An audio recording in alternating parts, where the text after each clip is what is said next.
you the 7 steps of how to sew.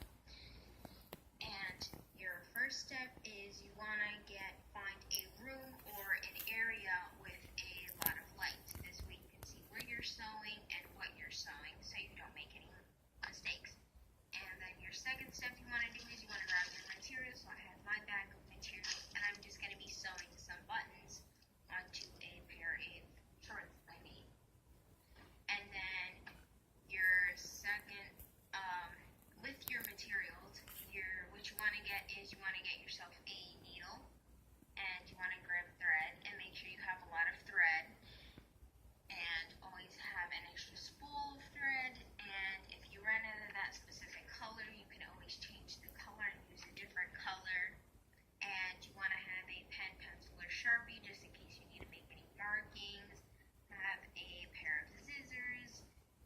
And if you want to sew any fabric onto something else, so if I wanted to sew some fabric onto my jeans, I would just take the fabric I have and sew it wherever I want to. But I'm not doing that in this case. I'm just sewing buttons on. And then your third step is if you have pins, you're going to want to put your pins in a straight line. But since I'm just sewing a button on my pocket area, I don't have to worry about putting my pins in a straight line because I know where I'm sewing. And then your fourth step is you're going to take your thread, you're going to cut it as long as you think you need to, and you're going to put your thread through the hole of your needle. And it can be tricky sometimes, but once you get it, you take it, make sure you pull your thread out evenly, and then when you're done, you're going to wrap the thread around your finger one time, and then take it off, and then put the thread through the little hole that you have made, and then just slowly pull it.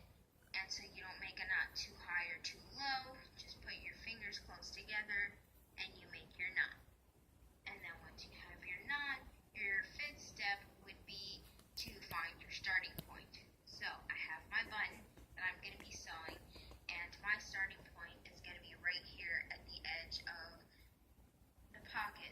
So I'm going to find my starting point and I'm going to put my button there. And what I can do before I start sewing is I can go from the outside in and pull my thread, or I can go from the inside out. It's all your choice. There's no rules to that. So if you want to go in and out or out and in, it's your choice. But in my case, I'm just going to go in and out because I think it would be better to not have pieces of thread sticking out. And then once you see your needle through, you're going to pull it and make sure your thread is still even. You don't want any lumps because it can cause knots in your thread. I know it sucks so bad. I've had it happen to me many times. It can also happen if you cut your thread too long. And then you just want to keep repeating your steps, whether you're going in and out or out and in, over and over until you think it's tight enough, or till you think you're just at your end point and you're done. And then once you're done, you're going to make sure it's pulled, pull it as tight as you can. And your sixth step, what you want to do is once you finished sewing and you find your end point, which in my case, it's going to be in the back right here, you want to start making a knot. So what you're going to do is make sure you have your needle and make sure you have enough of thread and not too little thread. And what I'm going to be doing is I'm going to be making a knot right there where the little knot is at the bottom of the thread. And I'm going to put my needle through and I'm going to push it all the way through. And I'm going to take it out. And I'm just going to make sure it goes evenly and pull it. You can just make one knot and it can be fine. It'll stay there long too because it's a knot. But what I like to do is just make it multiple times just in case.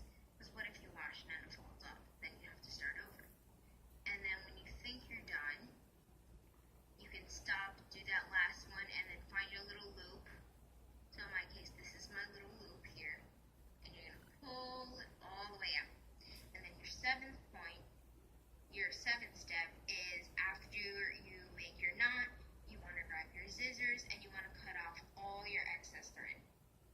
And then you're done. And there you go. It's all finished. Bye guys.